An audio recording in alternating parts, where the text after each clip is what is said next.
이번 시간에는 NCS 기반의 필기 전형 중에서도 대인관계 능력에 대해서 알아보도록 하겠습니다. 주요 문제를 풀어보면서 어떠한 문제 유형이 출제가 되고 또 어떤 이론들을 우리가 꼭 알아야 할지까지 살펴보도록 할게요. 대인관계 능력은 직장 생활에서 협조적인 관계를 유지하고 조직 구성원들에게 도움을 줄 수 있으며 조직 내 외부 갈등을 원만히 해결을 하고 고객의 요구를 충족시켜줄 수 있는 능력을 말하기 때문에 크게 5가지로 구성이 되어 있습니다.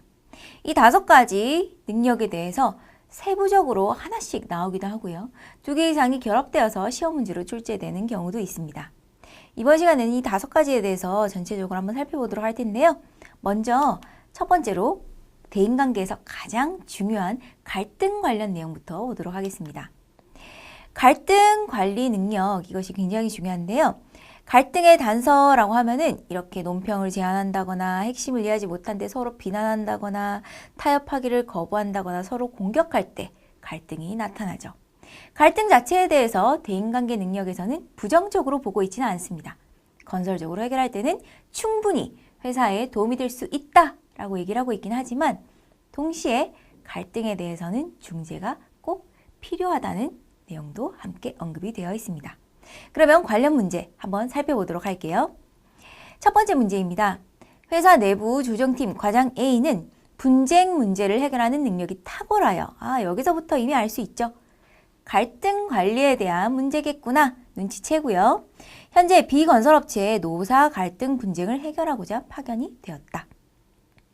기존의 대책위원회는 갈등 해결 방법을 노동조합 조직원들과 함께 모색하고자 노력하였으나 매번 의견 충돌로 잘 이루어지지 못했다. 신문에서 자주 읽는 상황이죠.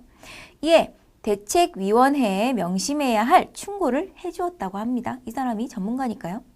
다음 대화 내용은 A와 대책위원회 간의 대화로 갈등 해결 방법 모색에 필요한 충고로 알맞지 않은 것은 무엇인가? 라고 물었습니다. 갈등과 관련해서 해결을 하기 위한 충고로 적절하지 않은 걸 찾으라는 거죠. 자, 그럼 한번 읽어볼까요? 내용이 긴데요. 여러분들은 교재의 내용을 보면서 전체적으로 훑어주기 바랍니다. 두 사람의 대화를 봤을 때 대책위원회보다는 A씨가 좀 더 전문가라는 걸 알 수가 있고요.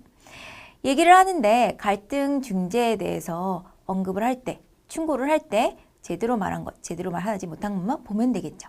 그렇단 말은 이 내용을 전체적으로 다 읽을 필요가 있을까 없을까요? 없죠. 그래서 A는 좋은 결론이 나지 않았나요? 라고 얘기했으니까 그동안에 문제가 있었구나. 대책위원회 받아들이려고 하지 않았어요. 저희한테는 이게 최선인데요. 말이죠. 자신의 의견을 굽히지 않고 있다는 걸 알고 있겠고요. 그래서 A가 또 답변을 합니다. 제가 보기에는 우선은 노동조합 측의 입장부터 들어보고 그쪽 편에서 생각을 해보시는 것이 좋을 듯 합니다. 입장을 바꿔 생각을 하라는 거죠. 이것이야말로 갈등 해결을 하기 위해 좋은 방법이죠. 그래서 첫 번째 방법은 맞고요. 두 번째, 하지만 어떻게 할지 모르겠네요. 우선은 경청하는 자세를 가져야 해요. 말하기 전부터 내가 하고 싶은 말을 준비하고 있다가 상대방이 하는 말을 듣지도 않고 내가 하는 말을 하면은 전혀 협상이 될 리가 없죠. 갈등이 조정이 될 수도 없습니다.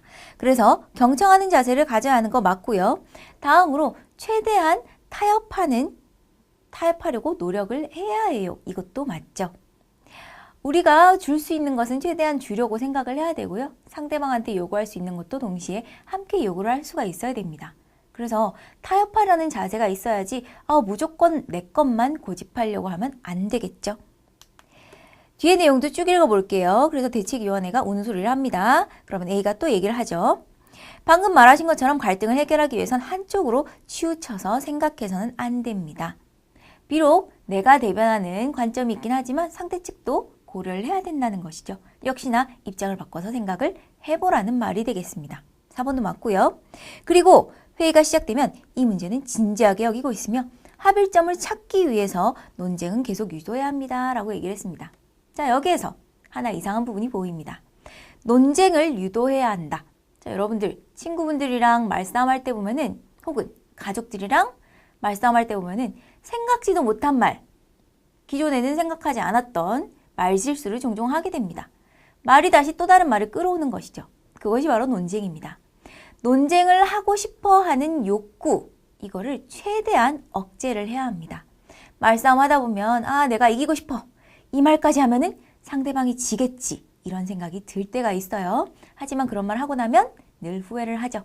그래서 논쟁을 계속 유도하는 것이 아니고 논쟁하고자 하는 욕구를 최대한 억제하고 논쟁을 하지 않도록 조심해야 한다. 이렇게 얘기하는 것이 맞겠죠.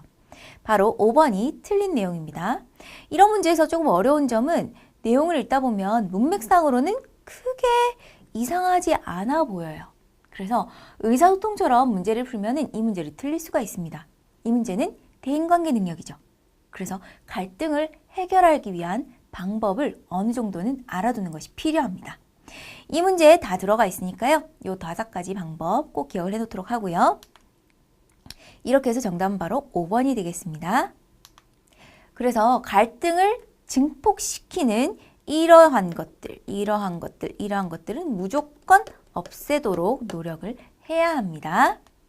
그리고 갈등을 해결하기 위해서는 여기도 써있죠? 논쟁하고 싶은 유혹을 최대한 떨쳐낸다. 네, 꼭 기억을 해두고요. 자, 다음 대인관계 문제도 보도록 하겠습니다.